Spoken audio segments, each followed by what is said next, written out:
لله رب العالمين أشهد أن لا إله إلا الله وأشهد أن محمدا عبده ورسوله اللهم صل وسلم وبارك على سيدنا ونبينا محمد وعلى آله وصحبه ومن تبع هداه أما بعد. Apa kabar Bapak dan Ibu sekalian? Alhamdulillah. Lumayan sibuk ya kita. Semoga mohon maaf nih kalau merepotkan, semoga padat. Menyambung pembahasan kita pada pekan kemarin setelah kita senantiasa memuji dan bersyukur kepada Allah Subhanahu wa taala.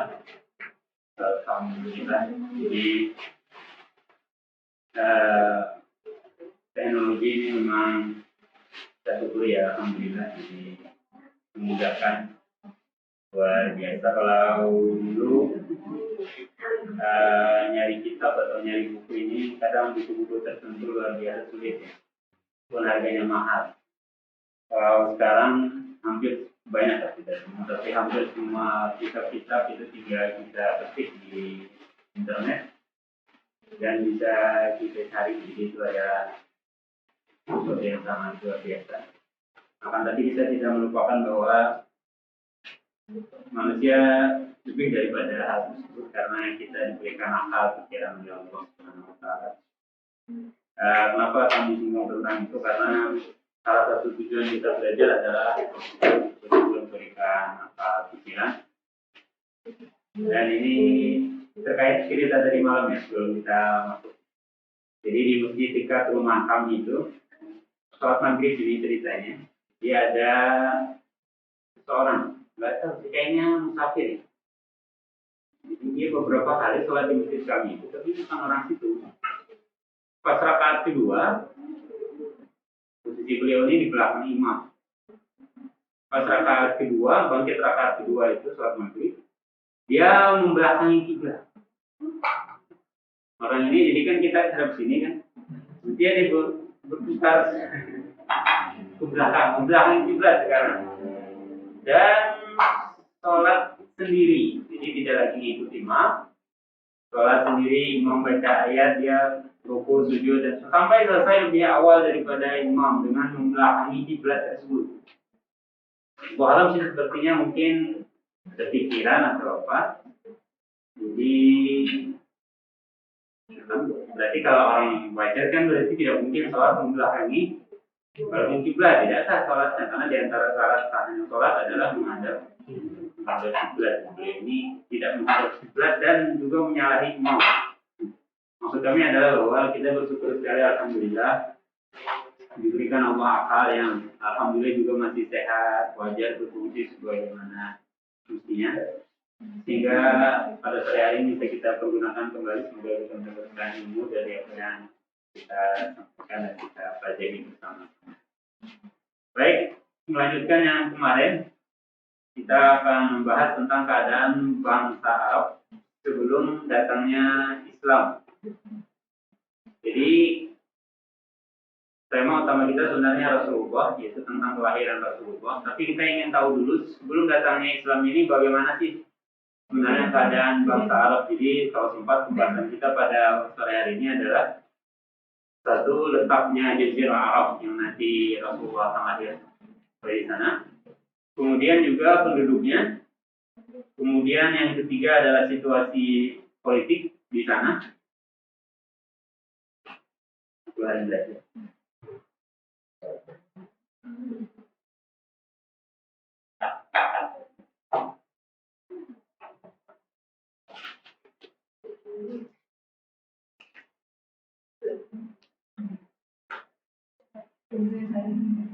Mohon maaf hari ini guys.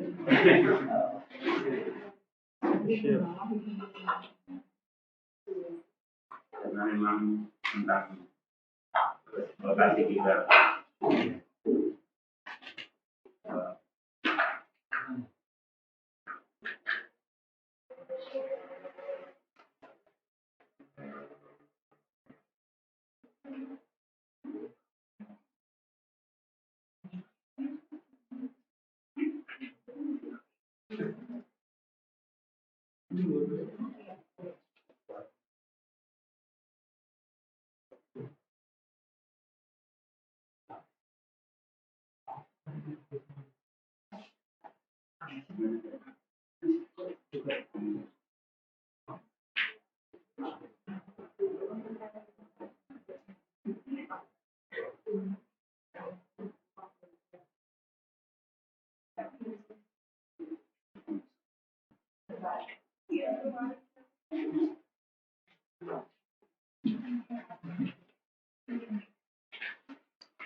Keadaan bangsa Arab sebelum Islam datang ini menjadi penting karena agar kita tahu tantangan apa yang dihadapi Rasulullah sehingga kita lebih bisa meresapi betapa beratnya tantangan yang akan dihadapi oleh Rasulullah di masyarakat yang seperti ini.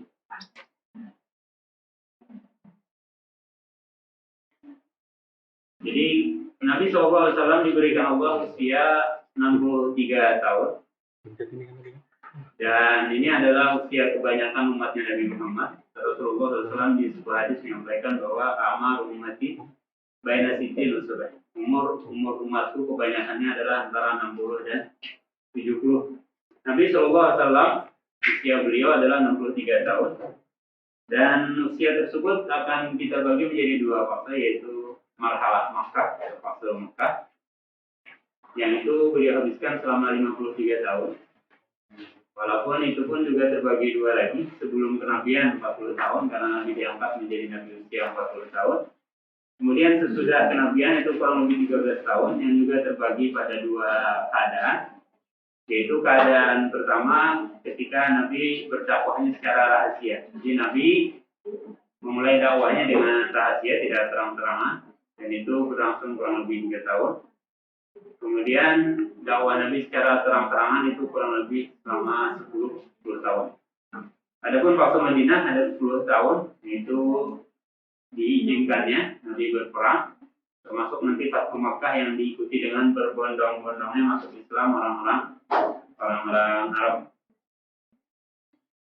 Di Fathu Makkah ini yang akan kita bahas pada hari ini sebenarnya itu tentang posisi Jazirah Arabia. Kemudian tentang bangsa Arab itu sendiri, orang Arab itu seperti apa sih sebenarnya dan siapa saja mereka, termasuk keadaan politiknya, termasuk agama yang saat itu baik mayoritas ataupun minoritas. Ini menjadi penting karena akan berkaitan langsung dengan agama Islam. Jadi tantangan Nabi itu sebenarnya membersihkan agama ubahnya dari apa saja. Kalau kita mulai dari letak geografis, di mana sih sebenarnya letak Jazirah Arabia di dunia ini? Jadi sebenarnya penamaan Jazirah ini kurang tepat sebenarnya. Jazirah itu kan artinya pulau ya. Jazirah itu kan artinya pulau. Jadi kalau kita bilang Jazirah Kalimantan itu benar, pulau Kalimantan. Karena yang namanya pulau itu berarti sekelilingnya adalah apa? Laut. Sementara kalau kita perhatikan Jazirah Arabia ini, kepulauan Arab, ini kurang tepat sebenarnya. Karena dia di sisi utaranya itu, di atasnya itu bukan lautan. Saya mungkin lebih jelasnya. Nah ini bagian atasnya itu, jadi bagian sininya. Ininya bukan lautan, daratan. Makanya dia dinamakan seperti jazirah. Bahasa Arabnya Shibhu itu seperti jazirah. Jadi mirip seperti pulau, tapi bukan pulau karena hanya 3 sisi. Yaitu sebelah ini sebelah barat, kemudian sebelah selatan dan sebelah timur yang merupakan laut. Adapun bagian utaranya itu adalah daratan yang berbatasan dengan Irak, kemudian juga negara Syam. Jadi hanya Shibhu Jazirah bahasanya, mirip seperti pulau tapi bukan pulau. Nah jadi Jazirah Arab ini secara keadaan itu batasnya, kalau ini laut merah. Mengapa menjadi penting? Nanti kaum muslimin akan hijrah ke sini. Hijrah ke Habasyah, bahasanya Habasyah itu kan Ethiopia ya mungkin kalau sekarang. Jadi kurang lebih di sini. Jadi kalau sekarang Ethiopia. Jadi Jadi mereka hijrah ke Habasya itu 2 kali. Sebelum hijrah ke Madinah itu mereka hijrah dulu ke Afrika itu 2 kali. Nah, melewatinya ini Laut Merah, dibilang Laut Merah ini. Nah, kemudian di bawah sini, jadi dari sebelah sini dia berbatasan dengan Laut Merah. Kemudian di sini adalah Yaman, sekarang negara Yaman. Kalau dulu ini namanya semuanya Jazirah Arabia. Jadi saat itu belum terkotak-kotak ada Saudi Arabia seperti sekarang. Jadi semuanya dinamai Jazirah Arabia. Nah, ini Yaman, bagian selatannya Yaman. Kemudian bagian atasnya ini dulu Syam. Jadi kalau dulu zaman dulu Syam, gitu ya. Kalau ini dulu namanya Syam. Sekarang terbagi 4 negara. Di Syam itu sebenarnya bukan Israel, ini sebenarnya harusnya siapa? Palestina ya. Palestina, Yordania, Lebanon, dan Suriah. Ini dulu namanya Syam. Jadi ketika dibilang dari Syam, berarti dari 4 ini sekarang terpisah menjadi 4 negara. Kemudian di sini ada Irak, perbatasannya. Nah, Iran jauh ke sana. Nanti Islam akan di zaman pemerintahan Umar, Islam sudah sampai di Iran sini, bahkan sampai di sini. Nah, Imam Bukhari itu akhirnya di sini. Sekarang masuk Uzbekistan, Bukhara, di sana. Nah, itu adalah posisi jazirah, bukan pulau, karena dia tidak dikelilingi laut secara keseluruhan, tapi mirip seperti pulau. Luas sekali secara panjangnya, jadi dari utara ke selatan itu kurang lebih 2000 km katanya. Kalau gue percaya diukur aja.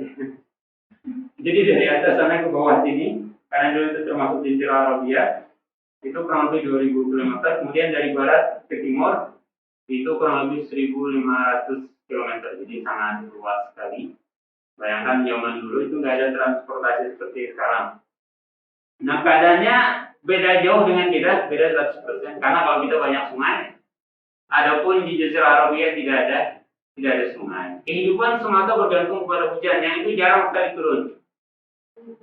Yang lebih banyak turun adalah di sini, di selatan. Jadi lebih banyak di selatan itu hujannya lebih banyak dibandingkan utara ke atas sana. Nah, makanya kemudian nanti negara-negara sebelum Islam datang lebih banyak di daerah selatan daripada di daerah utara. Jadi kalau cerita Nabi Ismail yang di Mekah itu memang nggak ada mata air. Jadi susah sekali. Jadi setiap ada mata air itu akan jadi tempat berharga yang diperebutkan oleh suku-suku. Siapa yang paling kuat dia akan berhasil menempati daerah tersebut. Karena sangat berharga sekali air di daerah Jazirah Arabia ini. Adapun yang tinggal di Jazirah Arab ini ada 2. Arab itu terbagi 2. Ada Arab yang sudah punah. Ada Arab yang ada sampai sekarang keturunannya. Arab yang sudah punah itu kalau bahasa Arabnya Baidah namanya. Nah, ini contohnya adalah kaum Ad dan kaum Samud. Kaum Ad itu adalah umatnya Nabi Hud. Itu tempatnya di sini. Di Yaman sini. Jadi Nabi Hud itu kuburnya sekarang di daerah Hadramaut. Di sini. Nah, jadi kaum Ad itu di sini yang dibinasakan Allah Subhanahu wa taala. Kemudian Samud itu kaum Nabi Allah Saleh. Itu di atas. Di sini. Kalau Nabi Saleh di atas sini. Perbatasan dengan Syam ini. Jadi ada 2 versi sebenarnya, apakah dia di sini, di mana Yordania, yang sekarang katanya Petra itu, apakah dia di sebelum Tabuk, karena Nabi ada hadisnya ketika perang Tabuk itu Nabi melewati Madain Soleh itu, perkampungan Nabi Soleh yang Nabi menyuruh untuk mempercepat karena itu tempat yang dulu disiksa oleh Allah Subhanahu wa taala. Nah, itu masih masuk Saudi, di atas Riyadh itu, di atas sekarang ibu kota Saudi Riyadh, nah di atasnya itu adalah Madain. Insyaallah alam. Intinya adalah kaum Samud di utara, kemudian kaum Ad di selatan. Jadi itu semuanya tidak ada lagi, sudah punah, binasa. Jadi tidak ada ceritanya lagi, hanya ada, mungkin tidak ada kelanjutan keturunannya. Yang ada adalah ceritanya di Al-Quran ataupun di hadis. Nah, Arab yang ada itu terbagi 2, yaitu Arab Qahtan dan Arab Adnani. Ini geografis. Nah, ini Arab terbagi 2, Arab yang sudah punah dan Arab yang masih ada atau Arab modern. Nah, ini Arab yang masih ada itu Qahtani dan Adnani. Qahtan ini nanti akan menurunkan 2 suku, yaitu Al-Azdi dan Kindah. Pecahannya nanti akan menjadi Ansar. Jadi dari Qahtan itu akan menjadi orang Ansor, nah yang nanti tinggal di kota Madinah. Adapun dari Adnan, ini keturunan Nabi Ismail, itu nanti akan ada pecahannya yaitu suku Quraisy. Yang dari Quraisy inilah Nabi SAW akan muncul, akan lahir. Lanjut, ini tulisan aja ya, kembali ke sana tadi aja. Baliknya. Kata tadi aja. Nah, jadi kemudian itu adalah suku-suku Arab. Jadi setiap Arab yang ada sekarang itu keturunannya dari dua, bisa dari Arab Qahtani atau dari Arab Adnani. Kemudian yang selanjutnya situasi politik di Saudi Arabia, di Jazirah Arab. Jadi karena daerah selatan, daerah Yaman kalau sekarang daerah selatan itu lebih subur, lebih banyak hujannya, maka dari situlah muncul kerajaan-kerajaan besar yang nanti akan terkait kepada cerita-cerita yang kita temukan sebenarnya di Al-Quran. Contohnya adalah dari Yaman inilah muncul kerajaan Sabah. Mungkin pernah dengar ya cerita Nabi Sulaiman dengan Balkis atau Bilqis, itu ratunya negeri Sabah. Nah, negeri Sabah itu di daerah Yaman, di selatan. Kalau pakai Google Maps kelihatan, kalau kita ketik Maghrib, itu ada muncul, ya dekat dengan Sana'a. Nah, Ma'rib itu atau negeri Sabah ini, kenapa dia subur? Karena mereka bisa membangun bendungan. Jadi luar biasa sih di zaman itu, Allah alam. Kita tidak tahu seperti apa di zaman Nabi Sulaiman itu kan. Kalau Nabi Sulaiman kan pasukannya bahkan bangsa jin kan. Nah, tapi bukan hanya di tempat Sulaiman sebenarnya, Nabi Sulaiman. Di mana di negeri Sabah pun, di Yaman, itu kan bukan orang yang bisa memerintah jin ya. Tapi mereka juga bisa membangun bendungan. Nah, jadi bendungan ini, bendungan Ma'rib namanya. Ketika hujan turun, maka air akan disimpan di sana. Nah, ketika hujan tidak turun, maka pertaniannya mengandalkan dari irigasi yang ada di bendungan tersebut. Itu luar biasa ya. Jadi itu berapa Masehi, sebelum Masehi malah itu sudah ada seperti itu. Jadi luar biasa. Allah alam, memang manusia ini kalau kita bilang sekarang canggih ya barangkali di zaman itu pun juga sangat canggih. Katanya kan zaman berputar. Nah, ini seperti diceritakan di dalam Al-Quran. Laqad kana lisaba'in fi maskanihim ayat jannatan 'an yaminin wa shimal kulu min rizqi rabbikum washkuru lahu baldatun thayyibatun wa rabbun ghafur. Karena keberadaan bendungan tersebut, negeri Sabah ini adalah negeri yang makmur. Makanya kan dia ceritanya diajak Nabi Sulaiman masuk Islam kan tidak mau. Maka kita negara besar, kenapa kita harus tunduk kepada Nabi Sulaiman? Nabi Sulaiman di Palestina, di atas. Jauh sekali kan antara Yaman sama Palestina. Bayangkan singgahsana, kan ceritanya singgahsana Bilqis itu kan dipindahkan oleh orang yang soleh. Katanya tadinya Ibrit menawarkan diri mau memindahkan dari Yaman ke atas sana, ke Syam. Katanya Ibrit mau memindahkan. Seberapa lama? Sebelum Anda bangkit. Ternyata ada lagi seorang yang soleh mengatakan sebelum Anda mengedipkan mata. Jadi jaraknya seperti itu. Padahal jaraknya luar biasa jauh, 1.500, bukan 2.000 km lebih dari bawah ke atas sana. Nah itulah Allah alam seperti apa. Jadi kan memindah dimensi luar biasa. Kalau sekarang kita ditemukan, kita nggak perlu naik pesawat lagi. Tinggal pintu Doraemon aja. Jadi itu terjadi. Jadi ini kalau bukan cerita Al-Quran kita nggak percaya sebenarnya. Tapi karena cerita Al-Quran, maka kalau sudah Al-Quran kan berarti dipastikan 100% benar. Padahal jaraknya itu sekali. Nah, Yaman karena makmur ketika diajak masuk Islam dia nggak mau. Akhirnya ngirim hadiah kepada Nabi Sulaiman dan sebagainya. Cerita yang nanti silakan dibaca sendiri di surah Naml. Surah Naml, Semut. Itu cerita tentang Nabi Sulaiman dan nah kemudian negeri Sabah ini, kerajaan Sabah ini karena dia ingkar kepada Allah Subhanahu Wa Taala, akhirnya Allah menentukan bendungan Ma'rib tersebut. Karena bendungannya runtuh, maka akhirnya hancurlah semuanya, pertaniannya berubah menjadi tumbuh-tumbuhan. Kalau Bapak-Ibu tahu namanya sidir itu bidara, itu kan tidak berduri. Berduri ya tidak bisa dimakan, walaupun sekarang biasanya dipakai untuk ruqyah. Biasanya untuk kena sihir atau ruqyah biasanya pakai daun bidara. Jadi tumbuhannya berduri memang, bisa dipakai untuk mandi. Kalau yang kesurupan atau kena sihir, salah satu metode pengobatannya daun bidara. Itu yang tumbuh sekarang, bukan tumbuhan yang bisa dimakan. Nah, ini mereka pindah. Di antara yang pindah adalah orang-orang yang nanti jadi pecahan suku Aus dan Khazraj atau yang kita kenal nanti dengan orang-orang Ansar. Mereka dari Yaman pindah ke atas sana ke kota Madinah, itu yang di atas sana. Lumayan jauh pindahnya dari Yaman itu di bawah, di selatan pindah ke atas sampai ke kota Madinah. Jadi dari sanalah asal muasal orang Ansar yang nanti membela Rasulullah SAW. Sesudah negeri Sabar runtuh, bangkit lagi negeri yang baru namanya Himyar. Nah, kerajaan Himyar ini juga di selatan sama. Masih di selatan, mereka mengandalkan kesuburan yang ada di selatan untuk membangun negeri. Nah, Himyar ini terkait dengan, kalau pernah dengar cerita Ashabul Ukhdud, jadi orang Himyar ini agamanya Yahudi. Orang Himyar ini agamanya Yahudi. Nah, di sini sebenarnya ini berbatasan di sini. Ini negara Yaman, di sini ada Najran namanya. Najran ini sekarang masuk provinsi Saudi. Di Najran itu agamanya agama Nasrani, Kristen ya kalau sekarang. Sementara raja yang berkuasa di Himyar ini adalah agamanya Yahudi. Akhirnya dia memaksa penduduk Najran untuk memeluk agama Yahudi, tapi nggak mau. Akhirnya mereka disiksa. Bentuk siksanya adalah digali parit besar, kemudian dinyalakan api, jadi disuruh baris. Masuk agama Yahudi. Kalau mau masuk selamat, kalau tidak mau dilemparkan ke dalam parit yang apinya berkobar-kobar tersebut.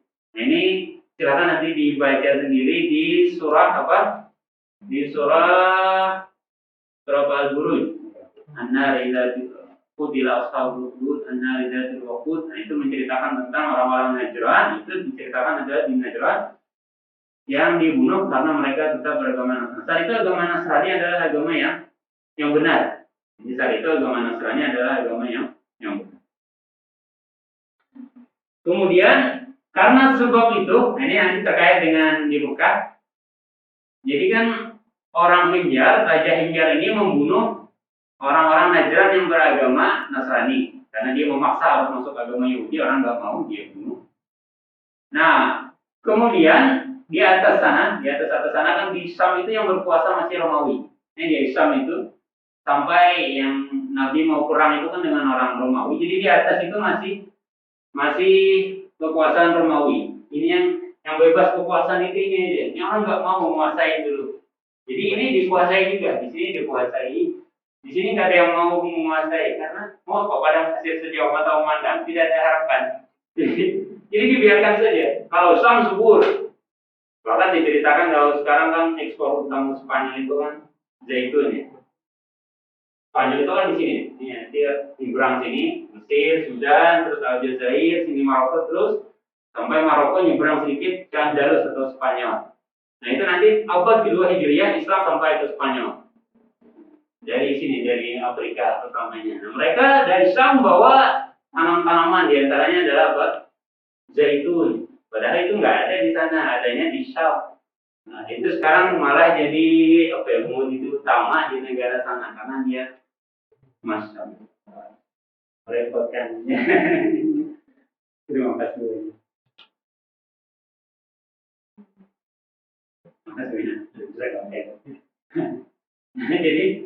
Jadi dari Syam bawa sana sampai ke Spanyol.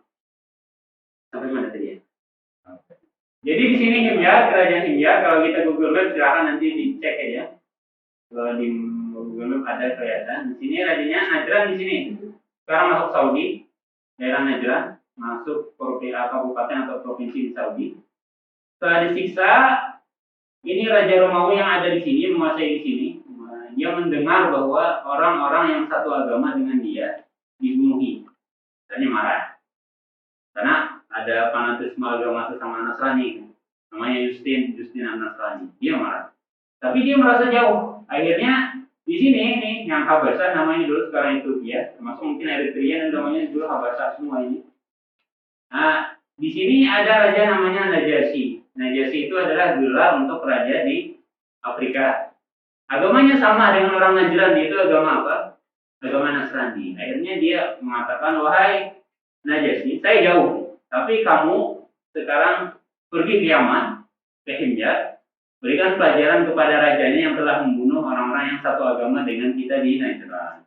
Akhirnya orang-orang Habasyah berangkat dari sini, nyebrang ke Yaman.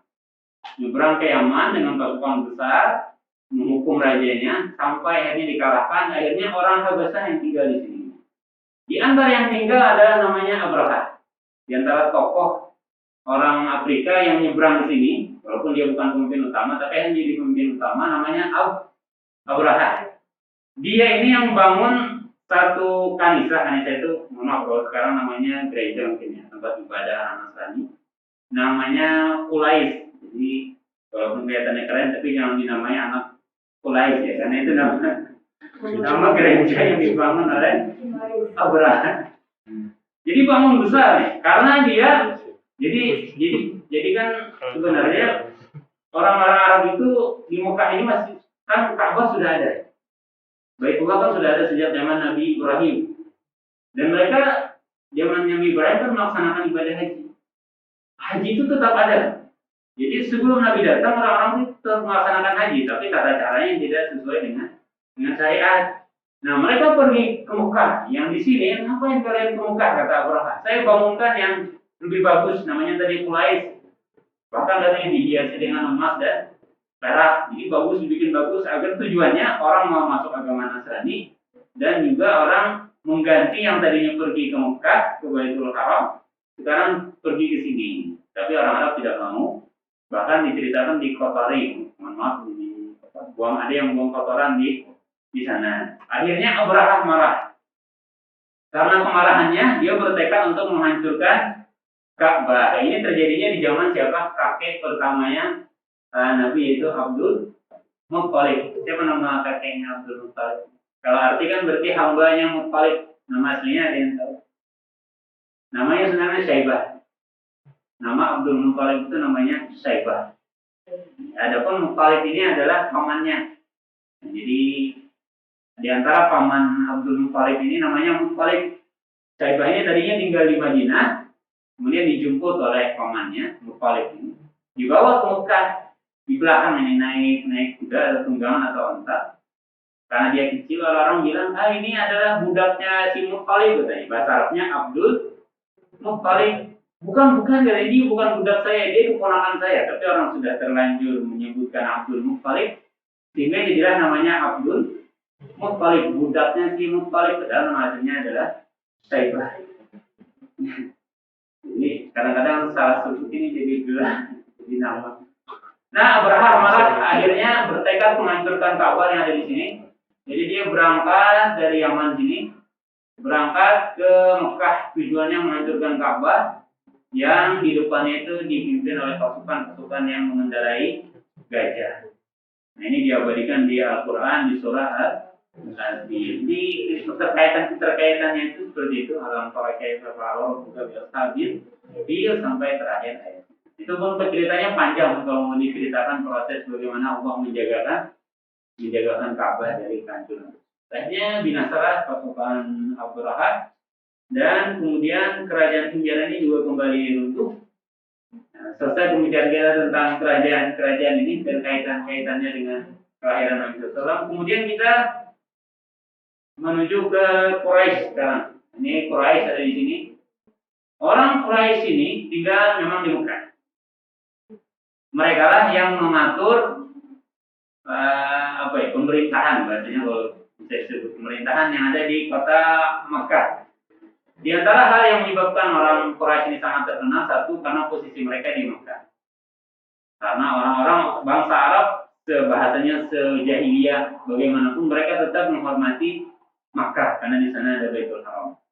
Yang kedua, kakek keempat Nabi yang bernama Qusay. Jadi kan Nabi itu nama Muhammad, kemudian bin siapa? Abdullah, kemudian bin Abdul Muttalib, kemudian bin Abdul Manaf, kemudian Hisham bin Qusay. Qusay ini dia adalah tokoh yang sangat luar biasa. Dibuktikan dengan dia bisa ngatur urusan makan jemaah haji, bisa ngatur urusan minum jemaah haji, bisa ngatur tentang peperangannya, majelis musyawarahnya. Jadi semuanya dia ngatur. Kunci Ka'bahnya ada lima macam urusan di Mekah, itu memberi makan orang, memberi minum orang, kunci Ka'bah, tentang peperangan, kemudian tentang majelis musyawarahnya itu semuanya diurus oleh Qusay ini. Jadi saking luar biasanya.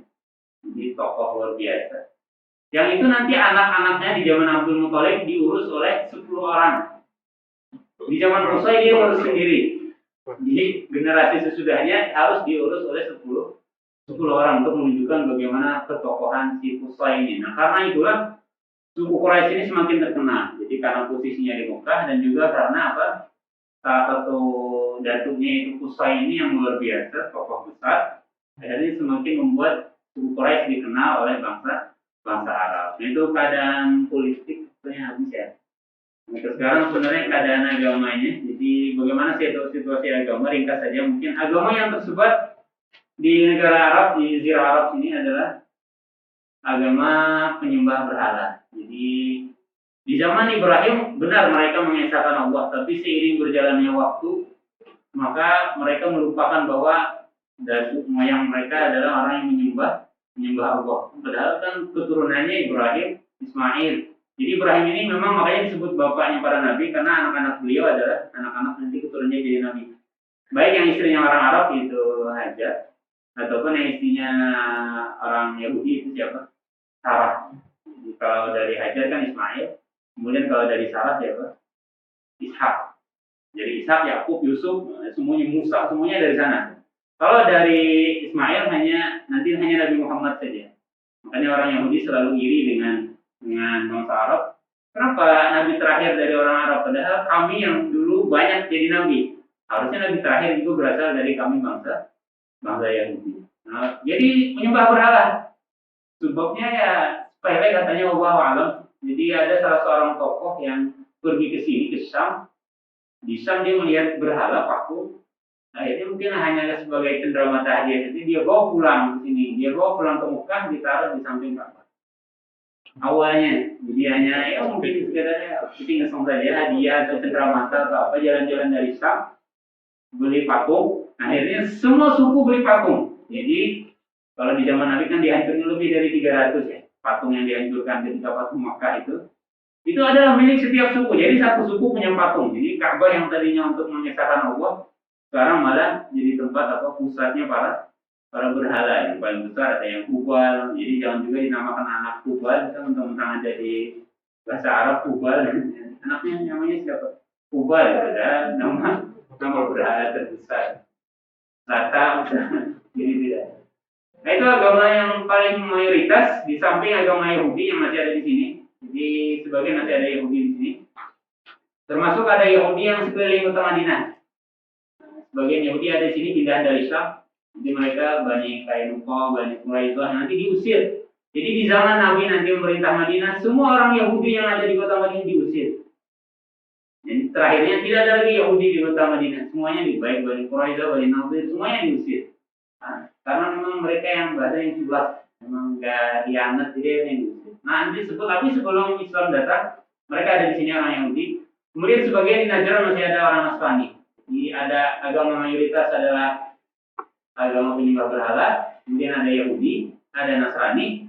Di sini di Iran asalnya, tapi menyebar sebagian sedikit ke negara Arab, di Jazirah Arab juga ada agama Majusi, yaitu penyembah api. Makanya ada sahabat Nabi Salman Al-Farisi, dia orang Persia. Ini Persia, dulu namanya Persia ini. Sampai sini Afghanistan dulu namanya juga Persia. Nah ini Persia semua ini. Nah, itu para penyembah api. Termasuk Salman itu dulunya adalah bapaknya tokoh dari agama Majusi. Juga ada agama Sobiin. Sobiin itu penyembah bintang-bintang.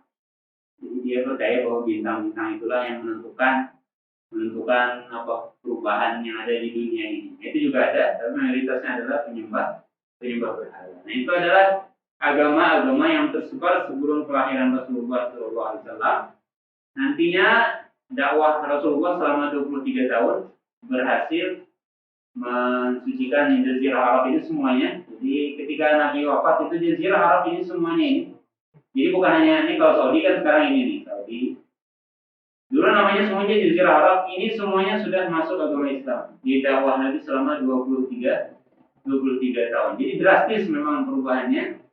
Jadi tidak ada pemimpin yang bisa melakukan apa yang dilakukan oleh Rasulullah dalam masa yang sesingkat itu, merubah totalitas masyarakatnya dari yang jahiliyah menjadi masyarakat yang mengesahkan Allah Subhanahu wa Ta'ala.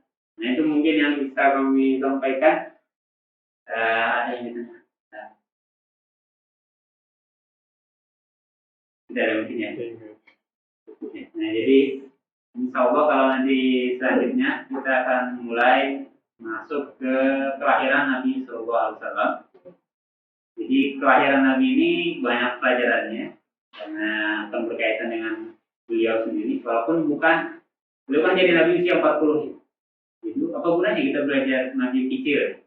Barangkali yang bertanyakan. Nanti pertanyaannya, sebelum usia 40 ini kan Nabi melakukan banyak hal. Mengembala, berdagang, dusta. Pertanyaannya, PR bagi kita semua. Apakah perbuatan Nabi sebelum Nabi diangkat menjadi Nabi itu adalah dalil atau tidak? Nabi kan berdagangannya kapan? Usia 25 tahun sampai dia diangkat jadi Nabi. Berarti kan belum jadi Nabi. Nah, apakah berdagang juga jadi kesunahan? Karena Nabi pernah berdagang, tapi sebelum jadi Nabi. Nabi memelihara kambing ketika kecil, tapi ketika kecil belum diangkat menjadi Nabi. Nah, sekarang apakah kita juga disunahkan memelihara kambing? Karena Nabi kan memelihara kambing. Nah, itu silahkan dicari-cari barangkali ada pertanyaan. Jadi kita jawab. Itu mungkin yang bisa kami sampaikan. Mohon maafnya yang belum merepotkan. Bayangkan ada 3 laptopnya kayak orang jualan laptop. Jadi kadang-kadang teknologi memudahkan, tapi di sisi yang lain kadang-kadang teknologinya merepotkan. Tapi semoga segala usaha kita karena niatnya baik akan mendatangkan pahala dan keberkahan termasuk dalam yang bolak balik yang ngambil ini ngambil. Terima kasih banyak, mohon maaf merepotkan. Ke depan kayaknya tidak perlu lagi yang mungkin ya. Mungkin. Kalau ada juga intinya mohon maaf merepotkan dan terima kasih banyak atas perhatiannya. Mohon maaf jika ada salah kata. Subhanallah wa bihamdika. Assalamualaikum warahmatullahi wabarakatuh.